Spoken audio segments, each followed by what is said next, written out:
திருவனந்தபுரம் 130 ஆண்டுகளாக திறக்கப்படாமல் உள்ள புதையல் பெட்டிகள், அறைகள் என திருவனந்தபுரம் பத்மநாப சுவாமி கோயில் வரலாறு மலைக்க வைக்கிறது. பத்மநாப சுவாமி கோயிலில் உள்ள அனந்த பத்மநாபனின் சிலை மூலிகைகள், ரெசின் மற்றும் மணல் கலவையை கொண்ட கடுசர்க்கரா எனும் அஷ்டபந்தன கலவையால் பிரதிஷ்டை செய்யப்பட்டது. இந்த கோயில் முதலில் இலுப்பை மரத்தினால் கட்டப்பட்டது. ஆனால் அதன் பின்னர் கிரானைட் கற்களால் மாற்றி அமைக்கப்பட்டது. இங்கு ஒரு ஆண்டை குறிக்கும் விதத்தில் 365 தூண்கள் இந்த கோயிலில் காணப்படுகிறது. கோயிலின் மூலவர் நேபாளத்தில் காந்தகி ஆற்றில் இருந்து கொண்டு வரப்பட்ட சாளகிராம கற்களினால் ஆனது. சாளகிராம கற்கள் மிகவும் புனிதமான கற்களாகும். இந்த கோயிலில் 6 பெட்டகங்கள் உள்ளன. இந்த பெட்டகங்களில் உள்ள விலைமதிப்பில்லாத நகைகள், புதையல்கள் குறித்து மதிப்பிட அந்த பெட்டகங்களை திறப்பது என்பது 10 ஆண்டுகளுக்கும் மேலாக சட்ட போராட்டத்திற்கு வழிவகுத்துள்ளது.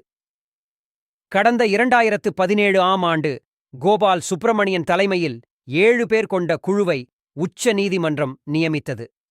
கடந்த 130 ஆண்டுகளாக திறக்கப்படாமல் இருந்த 2 அறைகள் உள்பட இந்த பெட்டிகளை திறக்க குழு அமைக்கப்பட்டது.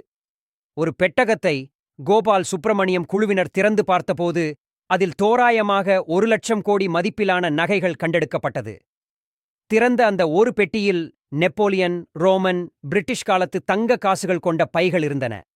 சில பைகள் 800 கிலோ எடை கொண்டதாகவும் இருந்தது. மேலும் பண்டிகை காலத்தில் பயன்படுத்த ஏராளமான தங்கப்பானைகள், தங்க நாற்காலிகள் இருந்தன. வைரக்கற்கள் பதித்த தங்கத்தினாலான விஷ்ணுவின் சிலை 3 அடி உயரத்தில் இருந்தது. 28 அடி தங்க கிரீடமும் இருந்தது. இது மட்டுமில்லாமல் 30 கிலோ மதிப்பிலான பொருட்களும் கண்டுபிடிக்கப்பட்டன. 1870 ஆம் ஆண்டு முதல் திருவிதாங்கூர் அரச பரம்பரையின் குடும்ப உறுப்பினர்கள் கண்டுபிடிக்கப்பட்டனர். அவர்களில் முதலில் ஐயன் அடிகள் திருவாதிராவார். 1950 ஆம் ஆண்டு அரசடு பரம்பரையின் கிரீடத்தை சுவாமிக்கு அர்ப்பணித்தனர்.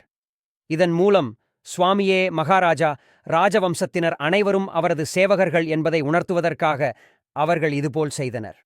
இத்தகைய சிறப்புமிக்க கோயிலின் வரலாற்றை கேட்கும்போது உடல் சிலிர்க்கிறது.